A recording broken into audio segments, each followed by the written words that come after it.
Meus irmãos, bom dia, saudações em Cristo, um feliz sábado a todos, né? Sejam aí todos bem-vindos.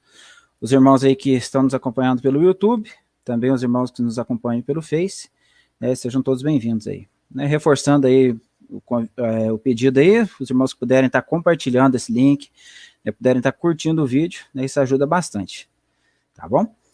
Hoje a gente está aqui com o nosso querido irmão Rogério Buzzi, né? Ele vai estar trazendo a mensagem hoje aqui. E, né, sem mais delongas, a gente poder estar fazendo uma oração, né, e já está passando a palavra para o irmão Rogério, para ele ter, né, bastante tempo aí para discorrer sobre o tema. Vamos orar? Amém. Vamos.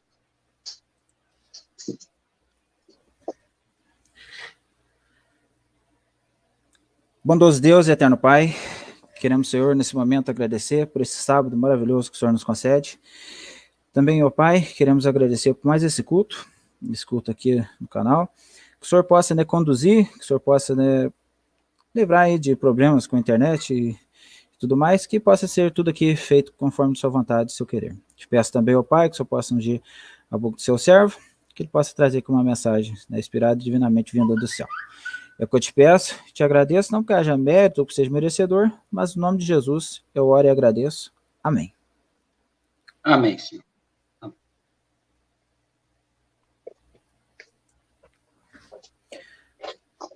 Bom, Rogério, seja bem-vindo e a palavra é contigo, tá bom?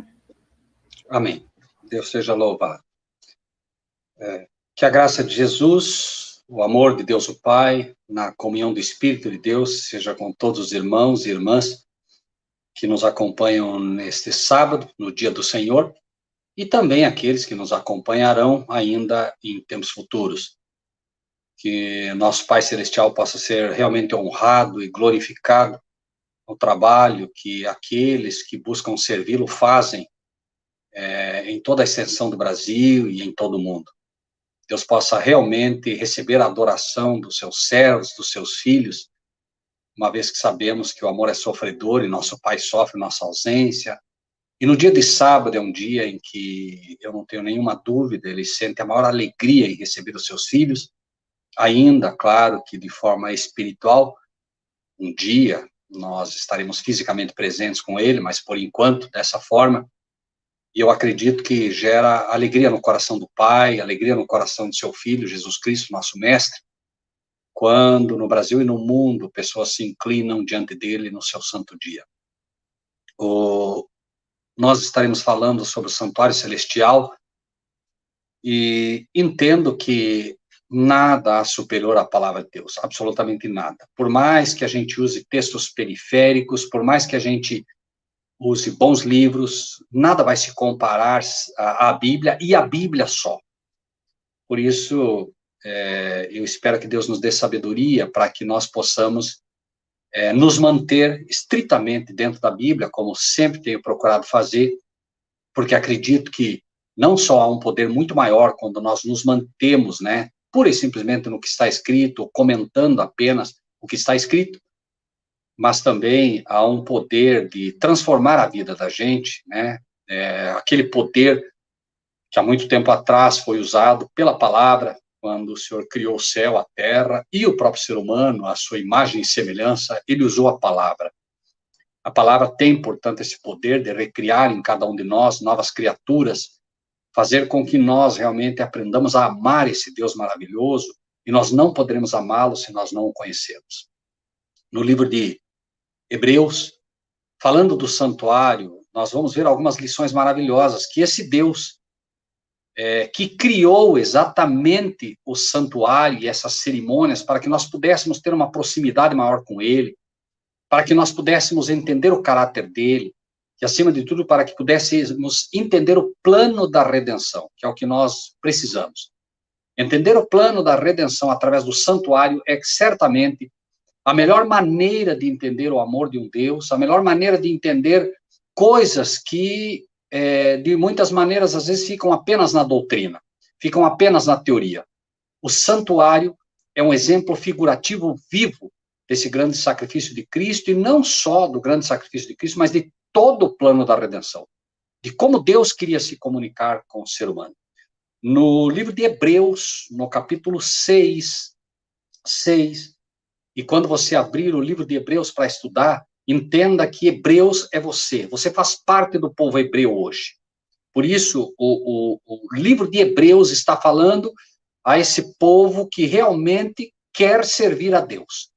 Um povo que realmente quer fazer tudo aquilo que for necessário para poder servir a Deus da melhor forma. O povo, então, a carta aos Hebreus é aquela carta destinada a um povo especial nas mãos de Deus. Assim como ele escolheu os hebreus físicos no passado para ser o seu povo, e através daquele povo demonstrar o seu amor, demonstrar a sua luz, demonstrar o plano da redenção, também Deus hoje chama um novo povo, os hebreus espirituais. Por isso essa carta tem tudo a ver conosco, tudo a ver com aqueles que querem, repito, de fato servir a Deus. Hebreus, capítulo 6, a partir do versículo 17. 6, a partir do versículo 17. Porque os homens certamente juram por alguém superior a eles, e o juramento para a confirmação é para eles o fim de toda contenda. Pelo que, querendo Deus mostrar mais abundantemente a imutabilidade do seu conselho aos herdeiros da promessa, se interpôs com juramento, para que por duas coisas imutáveis, nas quais é impossível que Deus minta, tenhamos a firme consolação, nós, os que colocamos o nosso refúgio em reter a esperança proposta. Então, dessa parte aqui de Hebreus, o apóstolo Paulo, inspirado por Deus, através do apóstolo Paulo, está nos falando, de certa forma, muito simples, o seguinte: Deus fez um juramento, e, obviamente, não havia ninguém maior do que ele por quem ele pudesse fazer esse juramento, mas ele fez um juramento, e diz o texto aqui que por duas coisas imutáveis, duas coisas que não vão mudar, e nas quais é impossível que ele minta, como se ele pudesse mentir em algum momento, mas nesse caso ele faz um juramento, e esse juramento é feito com uma promessa para que nós tenhamos a firme consolação de que isso se cumprirá.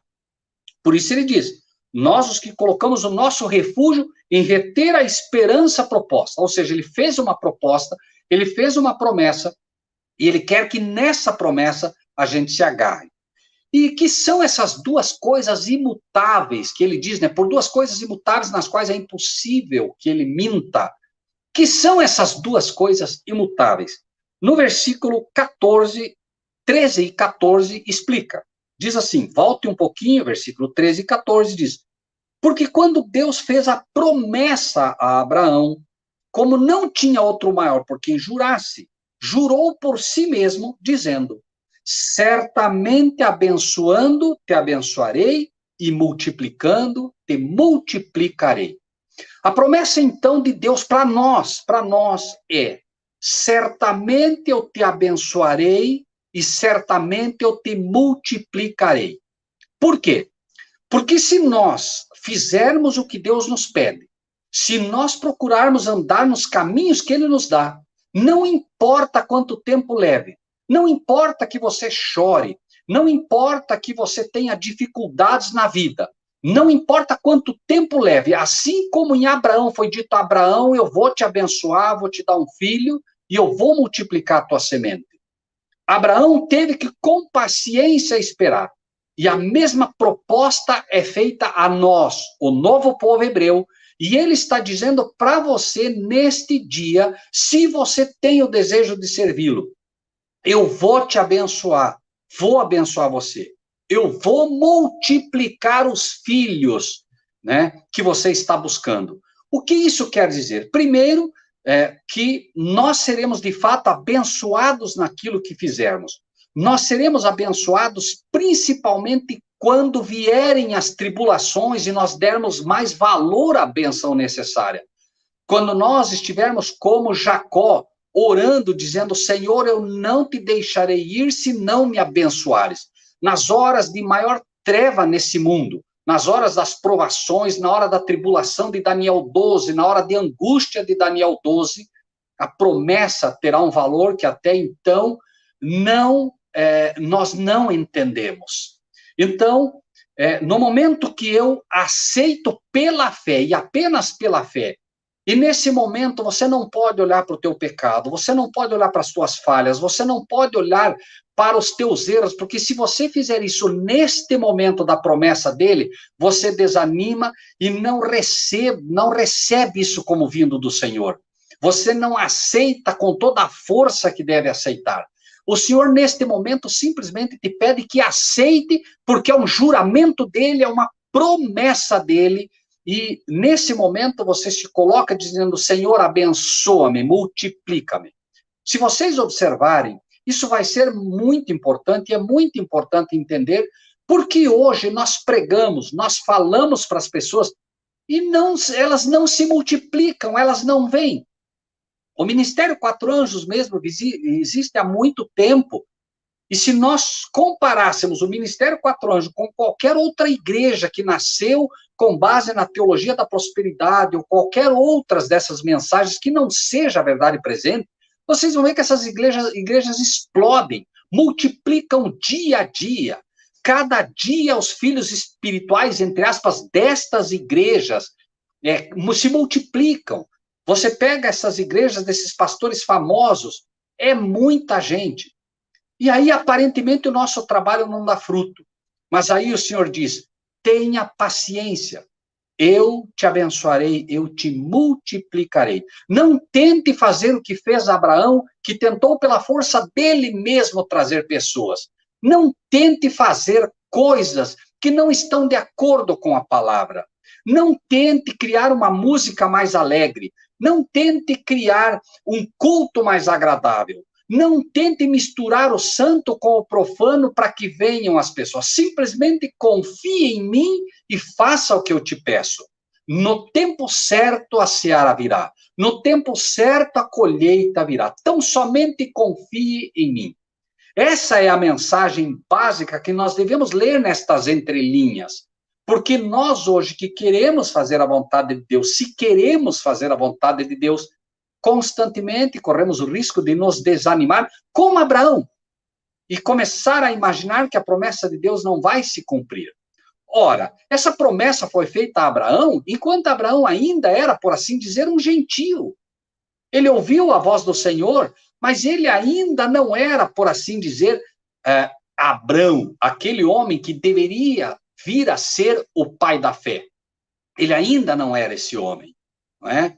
Quando ele finalmente entrega o seu filho num exemplo de que agora ele está pronto, de que agora ele realmente vai servir a Deus de todo o seu coração, aí ele passa a ser um homem realmente completamente diferente nas mãos do Senhor. Mas a promessa foi dada antes, para que nós não desanimemos olhando o nosso caso. Senhor, eu nunca ofereci um filho como Abraão, eu nunca vou alcançar, né, o que Abraão fez, Senhor, muito menos teu filho. Eu nunca vou conseguir chegar à estatura do teu filho. A promessa de Deus, então, é independente da tua situação. É uma promessa que é feita, claro, com condições, mas ele faz a promessa dizendo: filho, eu estou jurando que vou fazer isso. Apenas aceite a minha palavra e procure andar nos meus caminhos. Procure crer no que eu te dou e a transformação virá. Então, a mensagem, ela começa dessa maneira, e no versículo, avançando agora, no versículo 19, diz: quando você entende e aceita essas duas promessas, aí ele diz: para que por duas coisas imutáveis, nas quais é impossível que Deus minta, tenhamos a firme consolação, nós que colocamos o nosso refúgio em reter a esperança proposta, a qual temos como âncora da alma. Veja bem, um navio, para que ele possa realmente estar firme agora no porto em que ele para que ele não fique balançando com as ondas, para que ele não fique indo para lá e para cá, ele precisa que se solte uma âncora. Essa âncora vai firmar ele naquele local. Nós também, como um navio maravilhoso nas mãos do Senhor, como um ministério nas mãos do Senhor, como uma igreja nas mãos do Senhor, como família, como pessoas reunidas agora com uma mesma crença, temos esta promessa de Deus como uma âncora da alma, segura e firme, e que penetra até o interior do véu. Que interessante, irmãos. Paulo está colocando aqui que os judeus agora, os judeus, todos eles, os judeus agora que confiam em Cristo, não os judeus que diziam, nós temos por pai Abraão. Os judeus que realmente confiam em Cristo, os novos judeus, os hebreus espirituais, está dizendo, olha, só os sacerdotes podiam entrar no interior do véu, mas agora o véu está aberto a todos vocês. Vocês podem entrar no interior do véu. E lembrem-se, se o santuário terrestre era um exemplo do celestial, isso quer dizer que esta porta não estava aberta antes. Mas agora, Cristo, quando morre na cruz do Calvário e se rasga o véu, diz, isto é, o véu, o seu corpo. Quando Cristo morre, este véu terreno se rasga de alto a baixo, mostrando agora que aquelas cerimônias terrenas já não tinham mais valor.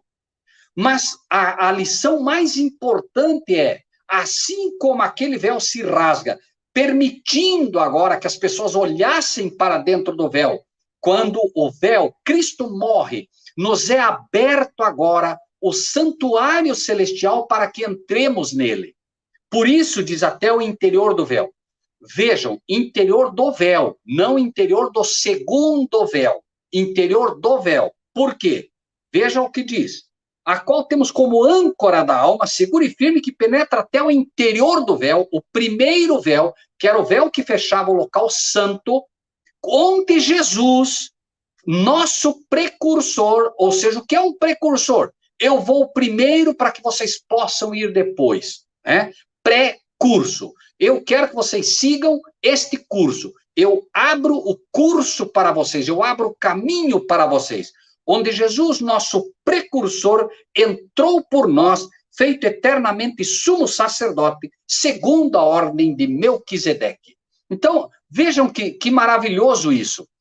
O que ele está tentando mostrar aos judeus daquela época, que tinham na cabeça que era impossível, que não se podia entrar no véu, a não ser o sacerdote, e no segundo véu, o sumo sacerdote. Por enquanto, vamos ficar apenas no primeiro véu, que é o que está tratando aqui, interior do véu, repito, não do segundo véu, como ele vai falar mais à frente.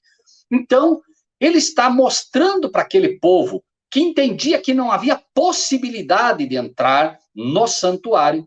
Ele está dizendo o seguinte, olha, a promessa que nós temos hoje, de que Deus te abençoará, de que Deus te multiplicará, é que Cristo morrendo na cruz do Calvário e entrando nesse véu, ele te convida a acompanhá-lo, te convida a segui-lo. E agora, todos vocês podem entrar, não num véu, não no interior de um véu, de um santuário terreno, mas do interior de um santuário celestial, muito mais importante, do qual esse era apenas uma figura. Vocês têm o convite para entrar no verdadeiro, no santuário, onde realmente as bênçãos do céu serão derramadas de uma forma muito superior. Por quê? Porque o santuário celestial é muito superior ao santuário terreno. E se haviam bênçãos nas cerimônias do santuário terreno, que se dirá do santuário celestial? E o santuário celestial é no mínimo 1000 vezes maior que o santuário terreno, como vemos, por exemplo, na aplicação das tábuas. 144 tábuas, mas prefigurando simbolicamente os 144.000. Para Deus um dia é como 1000 anos. A conta de Deus é uma conta fantástica. Nós imaginamos às vezes, e esse tem sido o grande erro, o inimigo tem feito com que o santuário celestial fosse transferido para a terra. É por isso que é tão violenta a doutrina que ensina que há um sumo pontífice na terra. Ela tira os nossos olhos, ela tira a nossa possibilidade de entrar num santuário celestial e nós ficamos olhando para um santuário terreno que não existe, que não tem mais valor diante de Deus. E nós deixamos de olhar o sumo sacerdote celestial para olhar para homens terrenos.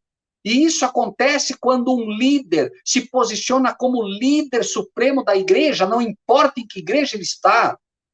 Só há um cabeça da igreja de Cristo e é ele próprio. E ele é este sumo sacerdote que hoje trabalha por nós. Paulo, então, está falando naquele momento que Cristo já entrou no interior do véu, que Cristo já entrou no santo. E somente o santo está aberto até essa época. Por isso, somente ao santo ele entra, interior do véu. E ele cita, inclusive, segunda ordem de Melquisedeque. Por que isso? Há muita dúvida quanto a quem é Melquisedeque. Vamos ver, pelo menos, o que significa Melquisedeque, que é o mais importante.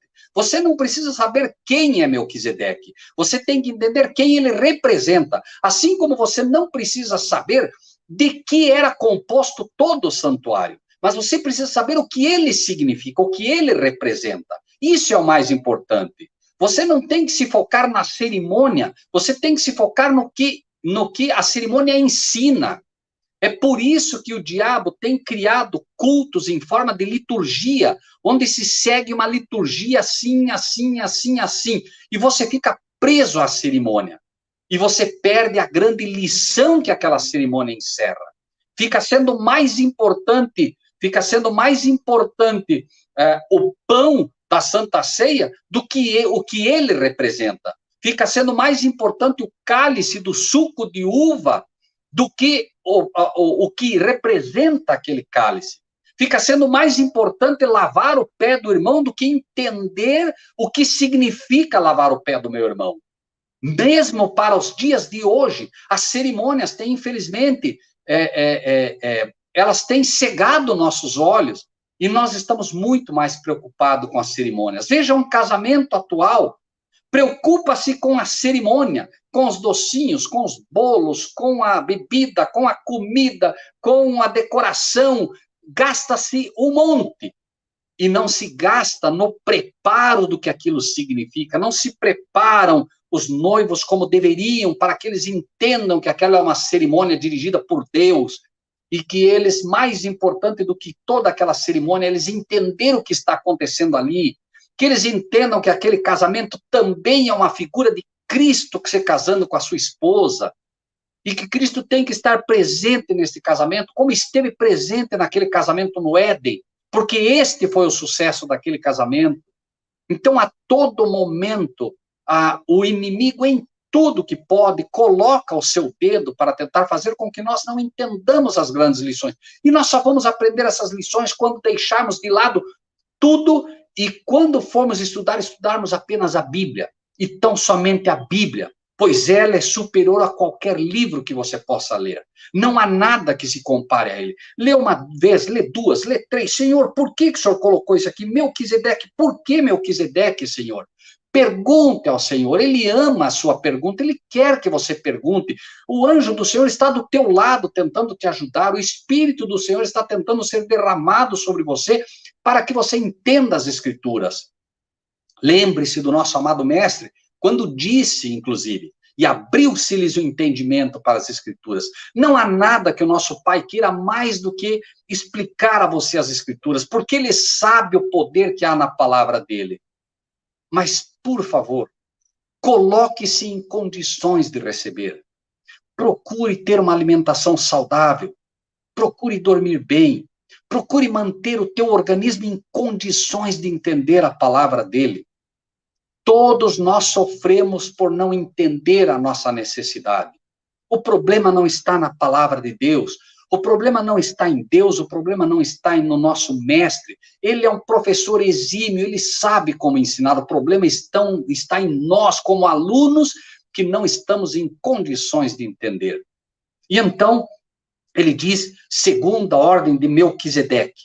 Porque este Melquisedeque, que era rei de Salém, e sacerdote do Deus Altíssimo, e que saiu ao encontro de Abraão quando ele regressava da matança dos reis, e o abençoou. Que também Abraão deu o dízimo de tudo. Primeiramente é por interpretação. E veja o que você precisa aqui. Você não precisa saber a altura de Melquisedeque, você não precisa saber o peso dele, você não precisa saber nem onde ele estava. Você precisa entender o que ele significa. Você precisa saber interpretar quem é Melquisedeque, que é o mais importante. Vejam, não a cerimônia, mas sim a lição que a cerimônia encerra. Então, quando ele diz, primeiramente é por interpretação, rei de justiça. Ponto número 1, interprete. Melquisedeque, rei de justiça. Qual foi o único homem justo que pisou nessa terra? Cristo Jesus. Ele é o rei da justiça. É ele o rei de justiça. Só ele soube ser justo de fato. Em muitos, como Jó, por exemplo, foi dito, né? Viste meu servo, como ele é justo diante de mim, mas este justo em Jó, como em todos os homens que serviram a Deus, foi uma comunicação de Deus para eles. Lhes foi imputada a justiça de Cristo a eles. Cristo não teve uma justiça imputada nele, ele era justo, e essa justiça é dele, ele conquistou esta justiça, por tudo que fez, pelo quem ele é. E aí diz, ele, por interpretação, rei de justiça, e depois também rei de Salém, que é rei de paz. Pense em alguém que disse, eu sou a paz, e você tem a resposta. Melquisedeque, sem absolutamente nenhuma dúvida, é uma figura de Cristo. E por que é que Paulo está dizendo isso aos hebreus do passado e a nós? Porque os hebreus do passado tinham Abraão como a norma. Abraão era o maior. Tanto que diziam, nós somos filhos de Abraão. E se você entende isso, você vai entender também por que Jesus deu uma parábola mostrando Abraão como a quem se deveria orar. Se você observar a parábola do Lázaro, né, e do rico, você vai verificar que eles oravam dizendo, Pai Abraão, tem misericórdia de mim. Ora, onde foi que na Bíblia Deus ensinou a se orar a um homem, a se orar a Abraão? Mas ele estava mostrando uma lição de uma forma que eles pudessem entender, tentando mostrar como era absurda a crença deles que colocavam tudo em cima de Abraão. Mas já aqui no livro de Hebreus, Paulo apresenta alguém superior a Abraão. E é isso que Paulo queria que eles entendessem. E é isso que Deus quer que você entenda. Abraão é um ser humano. Na terra, seres humanos se posicionam e são idolatrados. Seres humanos são colocados como deuses. Mesmo Abraão, sendo o pai da fé, não poderia ser idolatrado como era. E ele, então, está mostrando que há alguém superior a Abraão. E para que eles pudessem entender, porque se ele dissesse é Jesus, eles não aceitariam. Então ele vai colocar uma história que eles conheciam e vai fazê-los indagar. Espera aí, Melquisedeque eles aceitavam, mas Paulo vai mostrar a eles que Melquisedeque é superior a Abraão. Vejam, aí ele diz assim, a quem Abraão deu o dízimo de tudo, primeiramente é por interpretação rei de justiça e depois também rei de Salém, que é rei de paz. Sem pai, sem mãe, sem genealogia, não tendo princípio de dias nem fim de vida, mas sendo feito semelhante ao Filho de Deus, permanece sacerdote para sempre. Olhem como é interessante. Sem pai, sem mãe, sem genealogia. Mas peraí, Melquisedeque não tinha pai? Melquisedeque não tinha mãe? Melquisedeque não tinha genealogia? Ora, como é o único ser humano que veio a essa terra que não tinha um pai? Foi Cristo.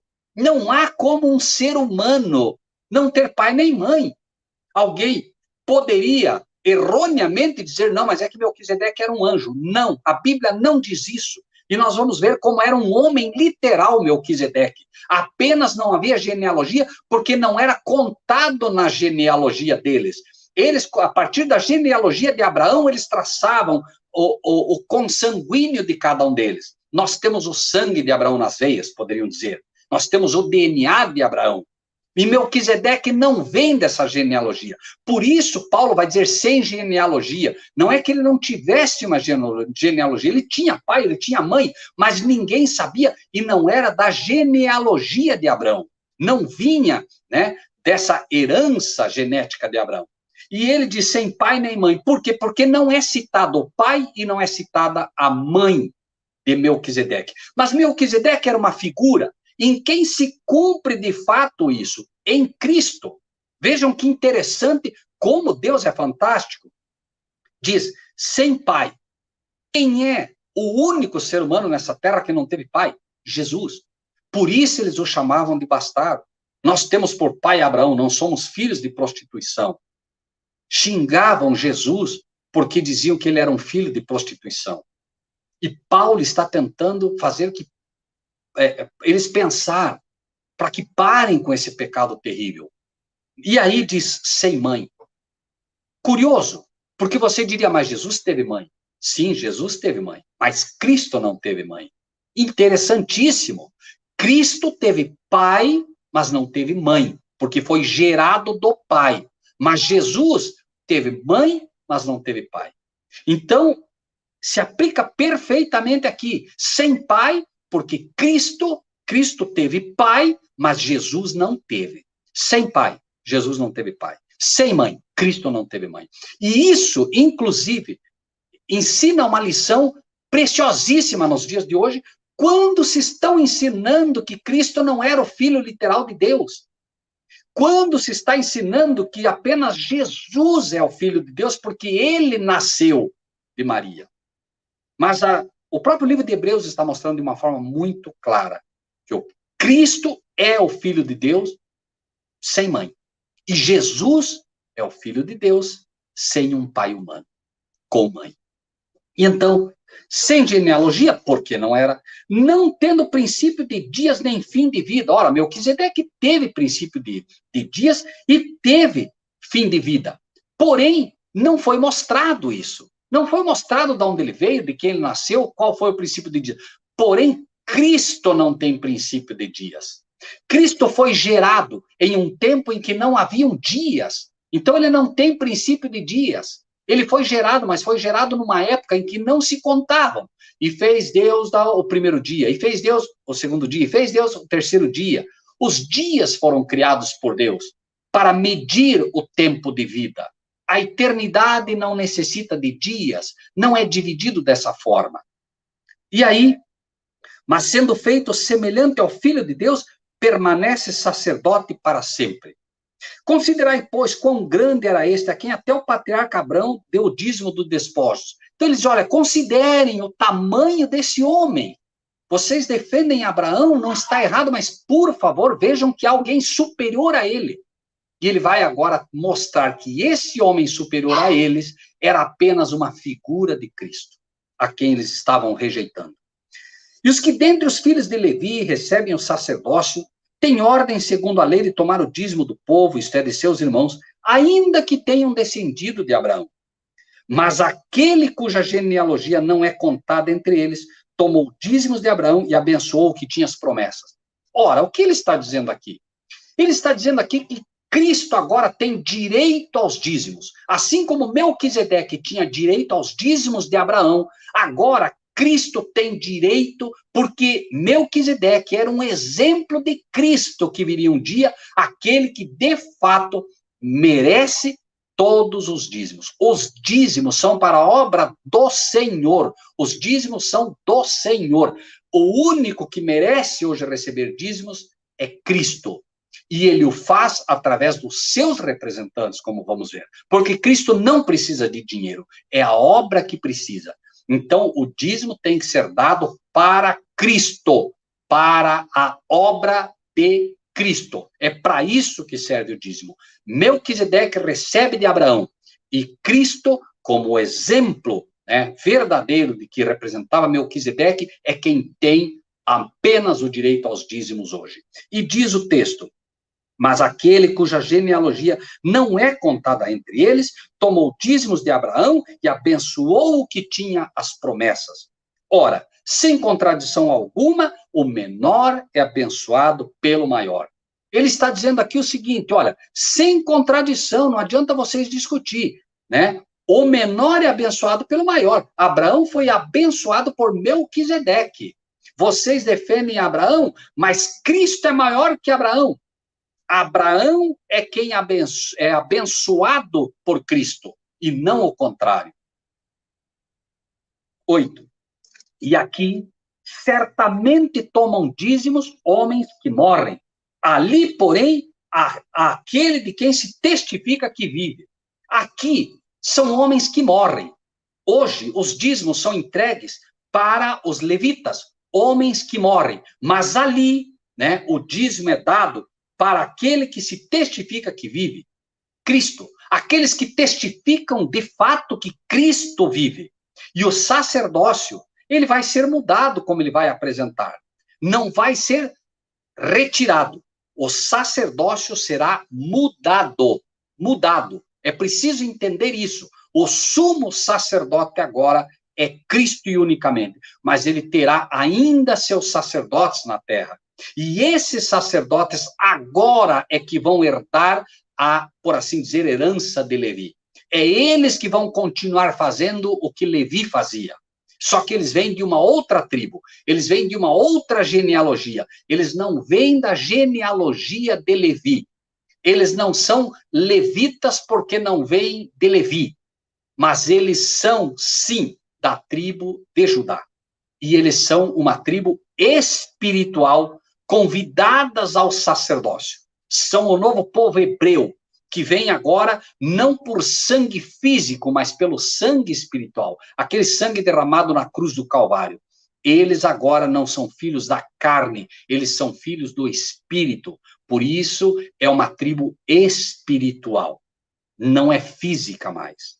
E diz, versículo 9, e para assim dizer, por meio de Abraão, até Levi, que recebe dízimos, pagou dízimos. Porque quando ele estava ainda nos lombos de seu pai, quando Melquisedeque lhe saiu ao encontro, ou seja, por assim dizer, mesmo Levi pagou dízimos através de Abraão. Por quê? Porque Levi veio de Abraão. E se ele veio de Abraão, obviamente que, tendo vindo de Abraão, né, ele próprio pagou dízimos. É como se nós disséssemos, a semente de Abraão, que ali estava, a semente de Abraão, ao Abraão pagar dízimos, a semente de Abraão, que seria Levi, que seria Davi, que seria, enfim, todos que viessem, pagaram dízimos através disso. Lembre-se que Deus ensina que ele abençoa as gerações até a 1000ª geração daqueles que me amam. Então, quando Abraão deu o dízimo como uma prova de amor a Deus, até a 1000ª geração era abençoada por aquilo. É como se até a 1000ª geração houvesse feito isso. Em menor grau, porque à medida, claro, que o tempo passa, as bênçãos, elas diminuem, não porque Deus quer diminuir, mas porque se você não mantém essa comunhão com Deus, ela diminui. Mas até a 1000ª geração é abençoada por aquele ato que foi feito. É impressionante quando vê a bondade de Deus, o amor de Deus. Até a 1000ª dos que me amam, e até a 3ª e 4ª dos que me aborrecem. O mal também vai acompanhar até a 3ª ou 4ª geração daquilo que foi feito de forma errada. Deus não vai permitir que se estenda, a menos que você perpetue isso. Isso quer dizer que se, em algum momento, um parente seu mais antigo, vô, bisavô, fez tudo errado, fumou demais, bebeu demais, acabou que o filho dele herdou um fígado ruim, um fígado fraco. Isso só vai acontecer até a 3ª ou 4ª geração, desde que você, por exemplo, como neto, agora vem e estanca isso. Como você estanca? Você estanca isso porque você decide servir a Deus. E agora você beneficia até 1000 gerações futuras tuas, com a decisão de servi-lo, em servi-lo e procurar, por exemplo, agora fazer o que é correto. Agora, isso não quer dizer que você, sendo, por exemplo, da 4ª geração, não possa ainda ter um problema, não possa morrer, inclusive, com um problema no fígado, porque até a 3ª e 4ª geração vai ser acompanhada. Isso não se trata de um Deus fazendo o mal, trata-se de um Deus tentando mostrar as consequências do pecado. Imagine se não houvesse consequência do pecado, que o ser humano não faria. Então, esta lição, ela vem até nós de uma forma fantástica, penso eu, quando a gente procura ver em tudo o amor desse Deus maravilhoso. Versículo 10. Porque ainda estava nos lombos de seu pai, quando Melquisedeque lhe saiu ao encontro. De sorte que, se a perfeição fosse pelo sacerdócio levítico, porque sob ele o povo recebeu a lei, que necessidade havia logo de que outros sacerdotes se levantassem segundo a ordem de Melquisedeque e não fosse chamado segundo a ordem de Arão? Ora, ele está dizendo, vejam, vocês ficam agarrados a essa cerimônia. Se fosse perfeita a lei, se fosse perfeito, perdão, o sacerdócio pelos levitas, não haveria necessidade de que um outro sacerdócio se levantasse. Se fosse, para que vocês entendam, se fosse perfeito, não haveria necessidade de Melquisedeque, porque Melquisedeque veio, e veja que ele acabou de dizer já, ele diz segundo a ordem de Melquisedeque, mas que ordem era de Melquisedeque? Não havia genealogia. Que ordem? Ele acabou de dizer sem genealogia, porque ele quer focar em Cristo, segundo a ordem de Melquisedeque. E que ordem seria essa? Ninguém sabia de que ordem ele veio. Ninguém sabia. Peraí, mas Melquisedeque veio de que ordem? Né? Ninguém sabia. Mas Paulo, inspirado por Deus, entendeu de que tribo Melquisedeque vinha. Vamos ver. 12. Porque mudando-se o sacerdócio, necessariamente também se faz mudança da lei. Ora, o sacerdócio era levita. A lei aqui ordenava que todo sacerdote tivesse que vir de Levi. Não se podia pegar de uma outra ordem. Era lei. É lei. Você não pode pegar de outra tribo. A lei prescreve que a tribo que vai servir no santuário é a tribo de Levi. Sacerdote, Levi. Sumo sacerdote, tribo de Levi. Ponto final. Né? Porém, agora ele vai dizer o seguinte, olha, mudando-se o sacerdócio, ora, o sacerdócio era levita, mas agora o sacerdócio passa a ser de outra tribo, passa a ser a partir de Cristo Jesus, tendo figura como Melquisedeque. Ora, se ele está dizendo, se mudou o sacerdócio, que era da tribo de Levi para outra tribo, é necessário mudar a lei. A lei agora não pode mais continuar tomando sacerdotes apenas da tribo de Levi. A lei agora vai prescrever uma outra tribo das quais virão os sacerdotes, porque a mensagem agora vai para os gentios também. E mesmo entre os gentios é possível agora fazer sacerdote. Nós somos gentios, nós não somos da tribo de Levi, e nós agora somos chamados para ser sacerdotes, nação real, sacerdócio santo de Deus. Né? E vamos ver como isso se cumpre. Porque mudando-se o sacerdócio, necessariamente se faz também mudança da lei. Porque aquele de quem essas coisas se dizem, ele está falando de Melquisedeque, está falando de Cristo, mais de Cristo do que Melquisedeque. Porque aquele Cristo, aquele Melquisedeque, de quem essas coisas se dizem, pertence a outra tribo da qual ninguém serviu ao altar, visto ser manifesto, e agora ele introduz Jesus. Veja que agora ele vai mostrar que é Jesus Melquisedeque. Visto ser manifesto que nosso Senhor procedeu de Judá, e da tribo de Judá, nunca Moisés falou de sacerdócio. Agora que ele apresentou toda a história, deixou o contexto muito claro para eles, que eles não podiam discutir, agora que eles não podiam dizer não é assim, não é? Agora ele coloca Cristo no lugar de Melquisedeque e mostra de que tribo Cristo veio. E claro, por analogia, mostra de que tribo era Melquisedeque.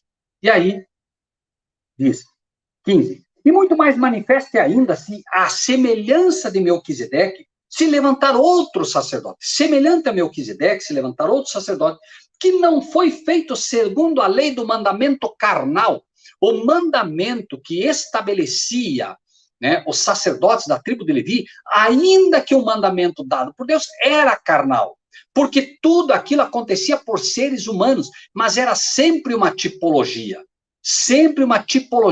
um mandamento feito para homens físicos, e um mandamento carnal, porque era um mandamento baseado em genealogia carnal, mas agora é uma genealogia espiritual. Agora não é um mandamento feito com base na carne, na genealogia humana, é feito na genealogia divina, é aqueles que são herança do Senhor, é aqueles que são filhos adotivos na casa de Israel espiritual, filhos adotivos do Pai Celestial em Cristo Jesus. E aí ele diz, não foi feito segundo a lei do mandamento carnal, mas segundo a virtude da vida incorruptível. Perfeito, irmãos. Agora os sacerdotes não vêm de uma genealogia humana, eles vêm de uma vida incorruptível. São aqueles que herdam de Cristo essa vida incorruptível e procuram servir de forma incorruptível. No livro de Provérbios, nós vamos entender isto, né? Quando se fala da corrupção, e a corrupção em todos os aspectos, o livro de Provérbios coloca que a corrupção é resultado direto da falta de profecia e dos mandamentos da lei de Deus. Não havendo profecia, o povo se corrompe. Mas o que guarda a lei, esse é bem-aventurado. Vida incorruptível. Nós vamos ver, por exemplo, que a Bíblia vai apresentar no Apocalipse um povo com duas características específicas. Povo santo. Vai apresentar este povo santo como sendo os que guardam os mandamentos de Deus e têm o testemunho de Jesus. Mandamentos de Deus e testemunho de Jesus.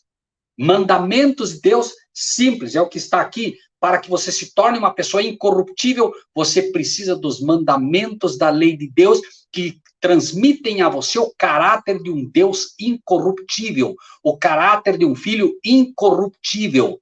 Mas precisa também de algo mais, mandamentos da lei de Deus e espírito de profecia. E quando você vai buscar o espírito de profecia, que é o testemunho de Jesus, que ele dá, mandamentos de Deus e o testemunho de Jesus, lá em Apocalipse capítulo 19, versículo 10, vai complementar a lição dizendo o testemunho de Jesus é o espírito de profecia. Esse povo precisa ter o espírito profético, precisa exercer este dom de entender, amados irmãos, como Melquisedeque era uma profecia viva, entender o que hoje nos é proposto, entender a mensagem da verdade presente, porque este é o nosso papel. Se não temos isto, é uma prova de que não estamos sendo vistos como sacerdotes do Senhor. Sacerdotes do Senhor têm uma vida incorruptível, não só no fato de procurar viver uma vida santa, mas também incorrupta, não tem adultério espiritual na sua vida, eles entendem a palavra e a verdade de Deus e assim a ensinam. Assim é um sacerdote. E aí, 17. Porque dele assim se testifica, tu és sacerdote eternamente. Dele quem? De Cristo, assim se testifica. Tu és sacerdote eternamente, segundo a ordem de Melquisedeque. O único sacerdote eterno é Cristo. Os sacerdotes morriam, não eram eternos. 18. Porque o precedente mandamento, que precedente mandamento? O mandamento que ensinava que os sacerdotes deveriam vir da tribo de Levi. O precedente mandamento é abrogado por causa da sua fraqueza e inutilidade. Aquelas cerimônias feitas pelos sacerdotes, aquele mandamento que estabelecia sacerdotes carnais era fraco, era necessário para que o povo entendesse como surgiria o verdadeiro sacerdote, mas era fraco. E a partir do momento que Cristo morre, se torna inútil, não é mais apenas fraco, agora ele é inútil completamente, porque o verdadeiro sacerdote, a quem aqueles sacerdotes apontavam, vem à terra, morre, cumpre o que deveria cumprir e sobe aos céus para lá ser sacerdote eternamente do povo de Deus. 19. Pois a lei nenhuma coisa aperfeiçoou. Ora, irmãos, poderia ser a lei dos 10 mandamentos que não aperfeiçoa ninguém? É a lei do sacerdócio. A lei do sacerdócio nenhuma coisa aperfeiçoou. Porque algumas pessoas dizem que aqui é a lei dos 10 mandamentos. Outros, infelizmente, dizem que é a lei do dízimo. Não é. Não é a lei do dízimo aqui. É a lei do sacerdócio, pura e simplesmente. É o que Paulo está tentando de todas as formas mostrar aos hebreus e a nós. E diz, porque a lei do sacerdócio nenhuma coisa aperfeiçoou, e desta sorte é introduzida uma melhor esperança pela qual chegamos a Deus. Veja como é a lei do sacerdócio aqui, uma melhor esperança pela qual chegamos a Deus, ou seja, pelo sacerdote Cristo agora é que nós nos achegamos a Deus. Nós não nos achegamos a Deus pela lei dos mandamentos, nós não nos achegamos a Deus pela lei do dízimo, nós nos achegamos a Deus pela lei do novo sacerdócio, do novo sacerdote, que é Cristo Jesus. E visto como não é sem prestar juramento, porque certamente aqueles sem juramento foram feitos sacerdotes, mas este com juramento, porque aquele que lhe disse, jurou o Senhor e não se arrependerá, tu és sacerdote eternamente, segundo a ordem de Melquisedeque. De tanto melhor concerto, Jesus foi feito fiador. E, na verdade, aqueles foram feitos sacerdotes em grande número, porque pela morte foram impedidos de permanecer. Mas este, porque permanece eternamente, tem um sacerdócio perpétuo. Portanto, pode também salvar perfeitamente os que por ele se chegam a Deus, vivendo sempre para interceder por eles. Não há um momento em que Cristo pare de interceder por você. Não há um momento em que Cristo pare de interceder por cada um de nós. Como, tendo uma bendita esperança dessa natureza, nós não vamos adentrar o interior do véu? Como é que não vamos arriscar, como diz o texto, com ousadia entrando? Como não faremos isso, irmãos?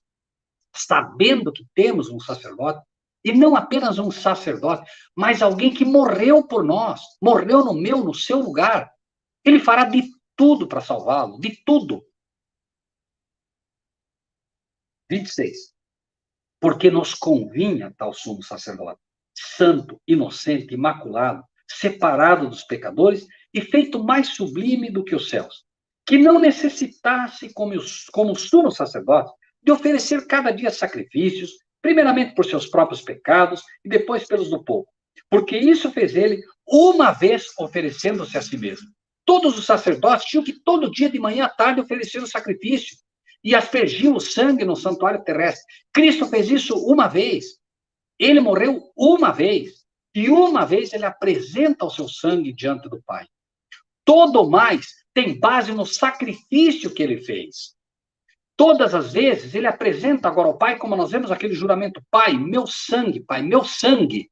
Ele está mostrando lá em Daniel, naquele juramento que faz ao Pai, né? Pai, ele está mostrando os cravos, os sangues que foi derramado também a partir das feridas das mãos. Meu trabalho, Pai, eles são o meu sangue. Esse juramento que ele faz lá quando levanta as mãos ao céu. E aí, nós entendemos também,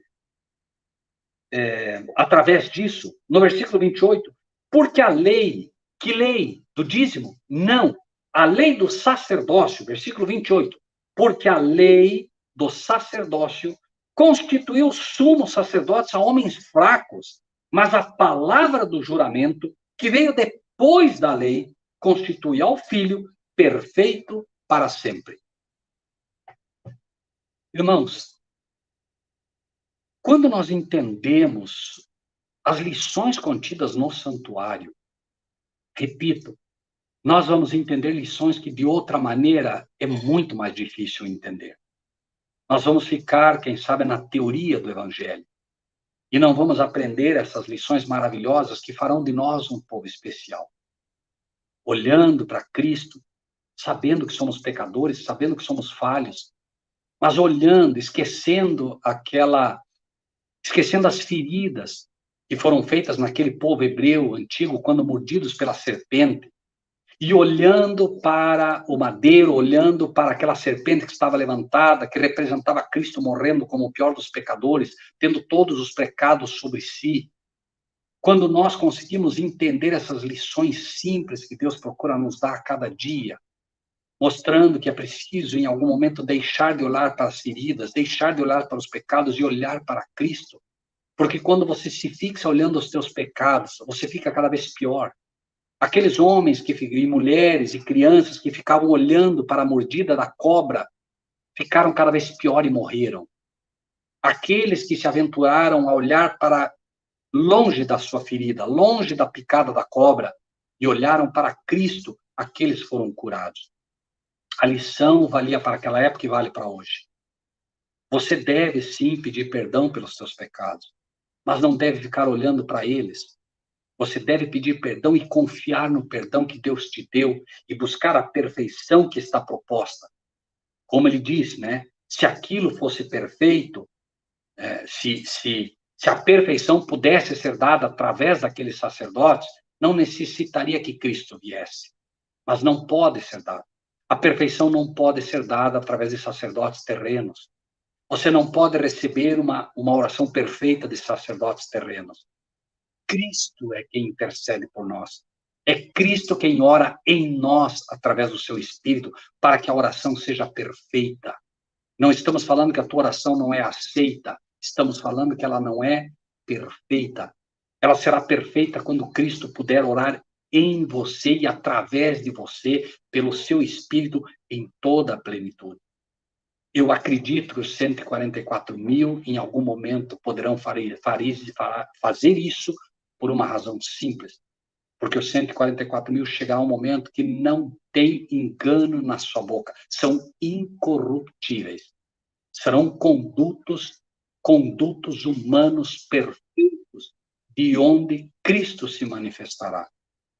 Então, irmãos, a lição do santuário, as lições do santuário são importantíssimas para nós. É preciso que nós, como seres humanos, entendamos a necessidade de cada vez mais aprender com o Senhor. Capítulo 8. Ora, a suma do que temos dito é que temos um sumo sacerdote, tal que está sentado nos céus, à destra do trono da majestade, ministro do santuário e do verdadeiro tabernáculo, o qual o Senhor fundou e não o homem.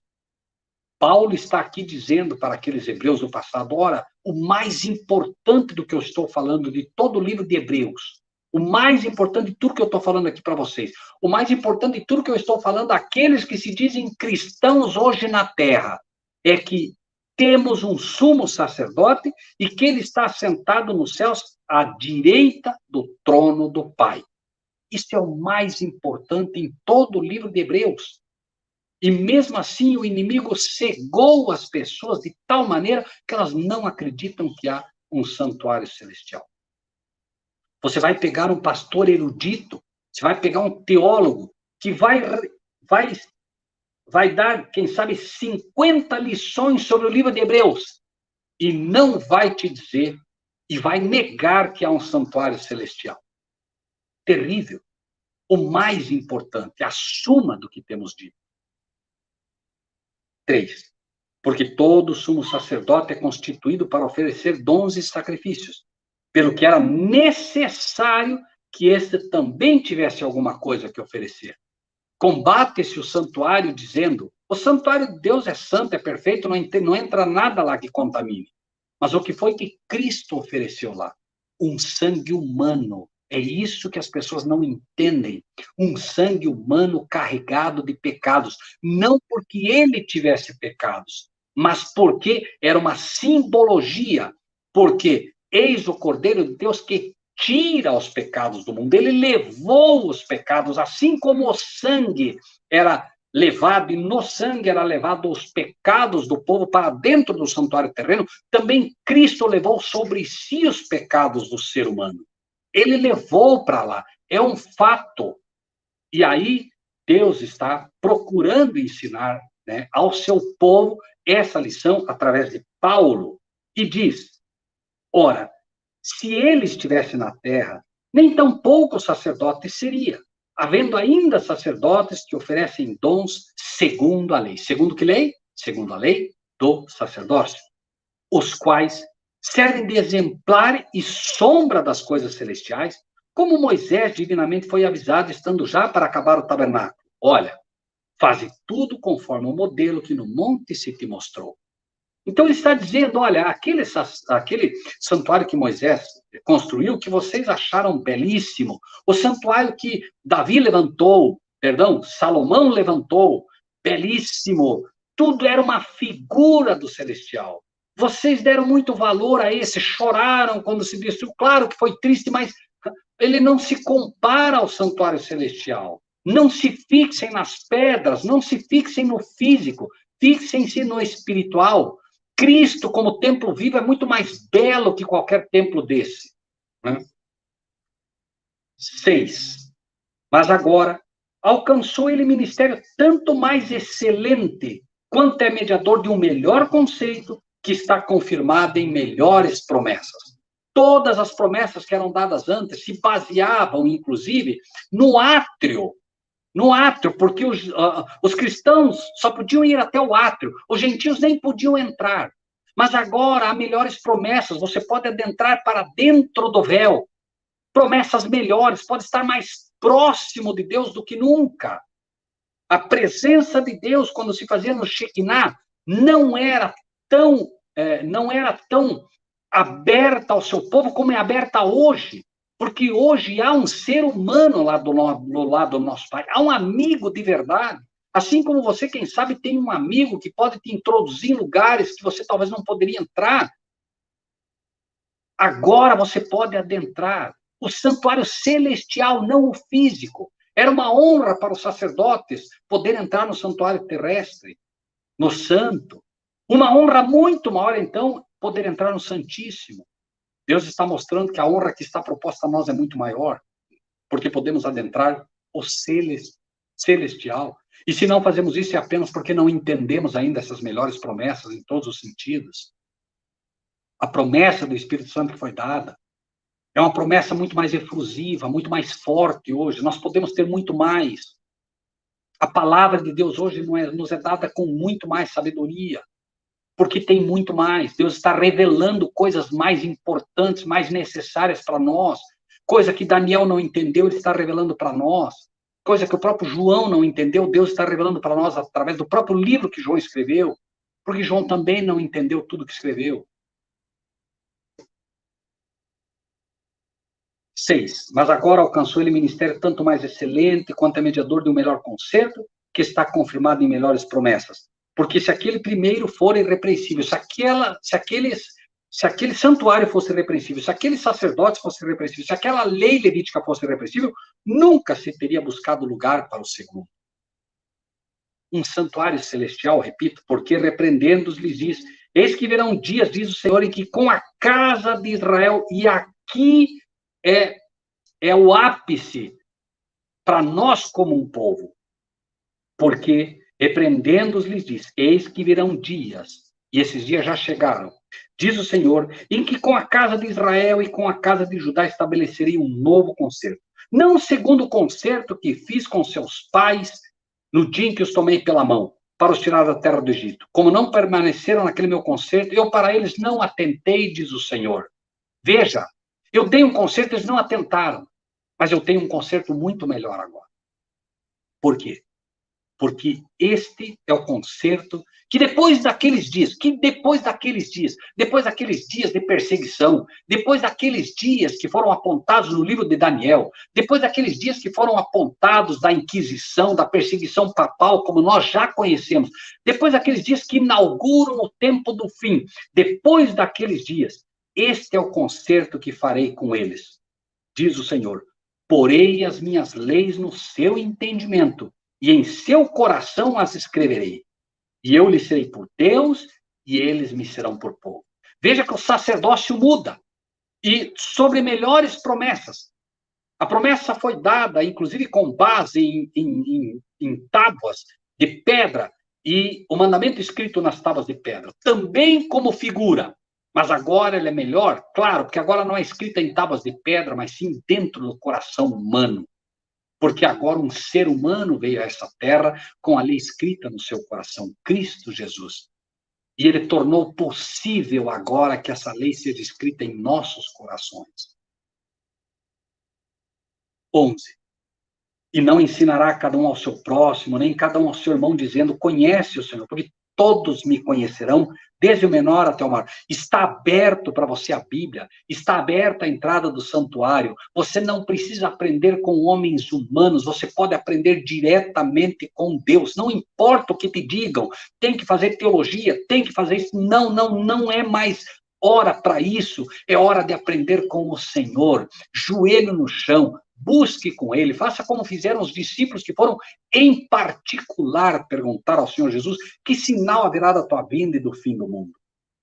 Porque serei misericordioso para com as suas iniquidades. Irmãos, pode haver um consolo maior do que esse? Ele está dizendo, eu vou ser misericordioso com os teus pecados, com as tuas iniquidades, com as tuas faltas, vou ser misericordioso, né? E dos seus pecados e das suas prevaricações não me lembrarei mais. Essa é uma proposta, principalmente para os 144 mil. Hoje você está aqui e o diabo faz você lembrar de um pecado e você acaba cometendo esse pecado porque você se lembra dele. Mas chegará um momento que Deus colocará os pecados sobre Lúcifer, sobre Satanás, sobre o diabo, sobre o enganador, e você não terá mais lembrança dos teus pecados. Deus está fazendo essa promessa, eu não me lembrarei mais e você não se lembrará mais. Deus terá um povo santo nessa terra, quer você creia, quer não, porque ele pode fazer o que é impossível aos homens. Porque serei misericordioso para com as suas iniquidades e de seus pecados e das suas prevaricações, não me lembrarei mais. Dizendo, novo concerto, envelheceu o primeiro. Ora, o que foi tornado velho e se envelhece, perto está de acabar. Então, vejam, o que ficou velho e envelhece está perto de acabar. Por quê?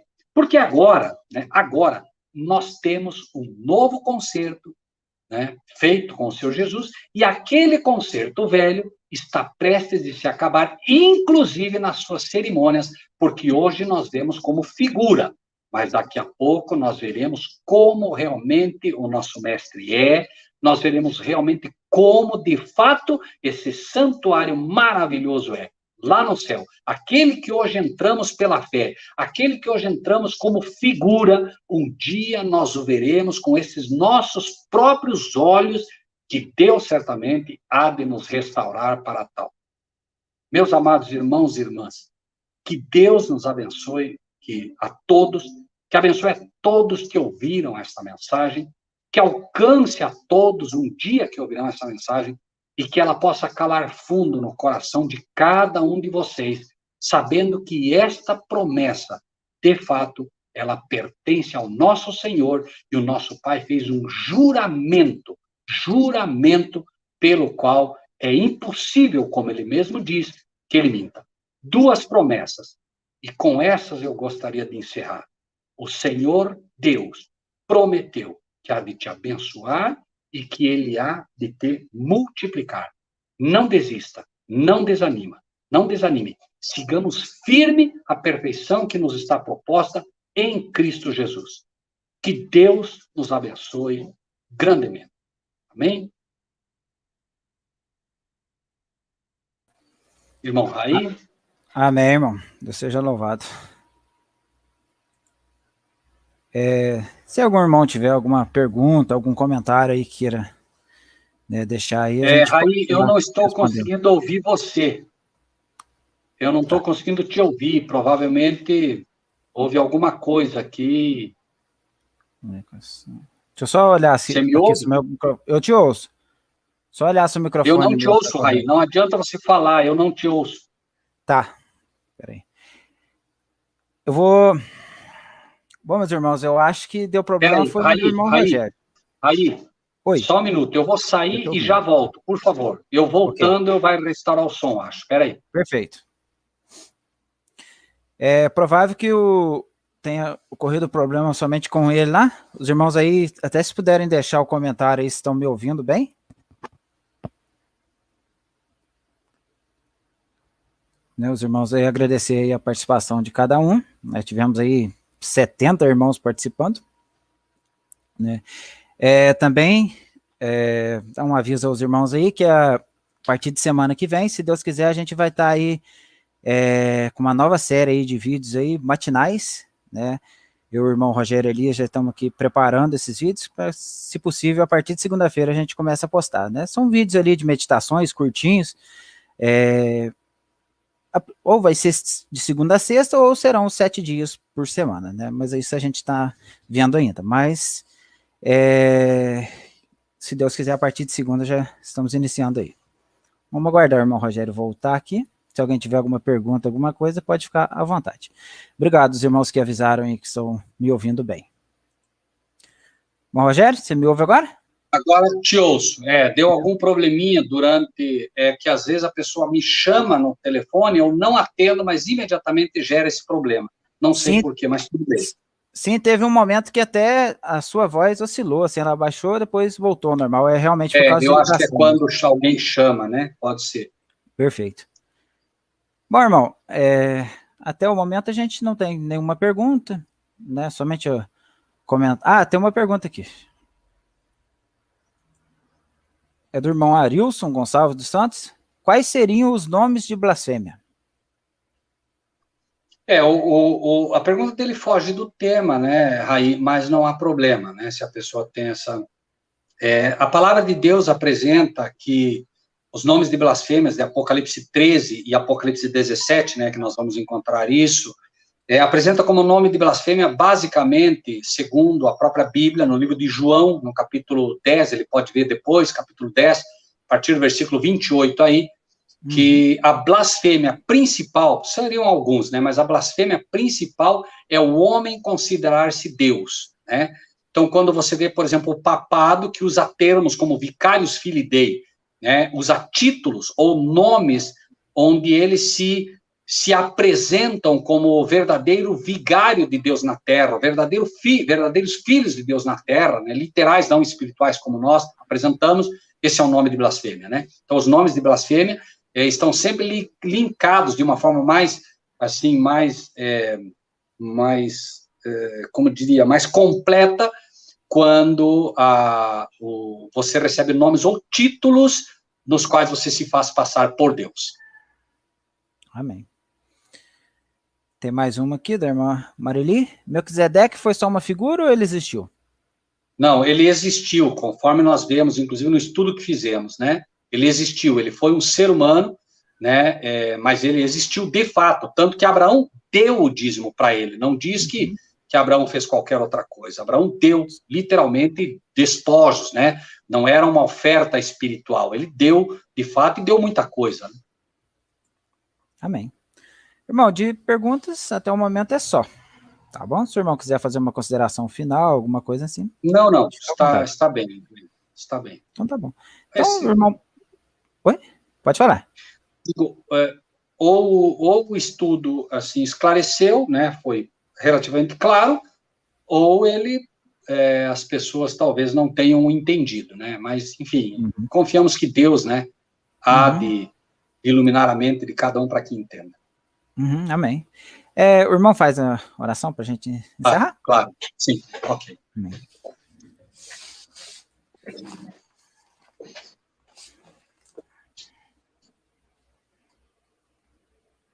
Bondoso Pai Celestial, nós te agradecemos imensamente pelo privilégio, Pai, que nos dá de aprender com a Tua palavra. Te agradecemos pelo privilégio que nos dá, Senhor, de poder nos agarrar às promessas que o Senhor faz ao Teu povo. Te pedimos, Pai, que o Senhor nos abençoe a todos. Todos que ouviram esta mensagem, Senhor, que ela cale fundo no coração de cada um deles.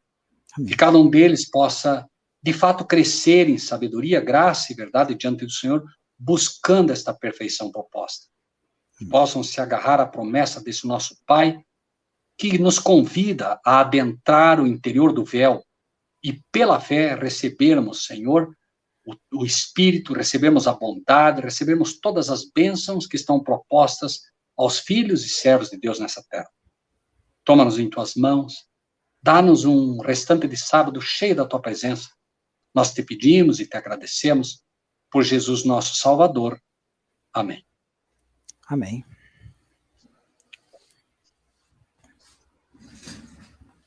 Meus irmãos, que Deus abençoe a todos, né? Muito obrigado pela participação e se Deus quiser, até o próximo sábado aí.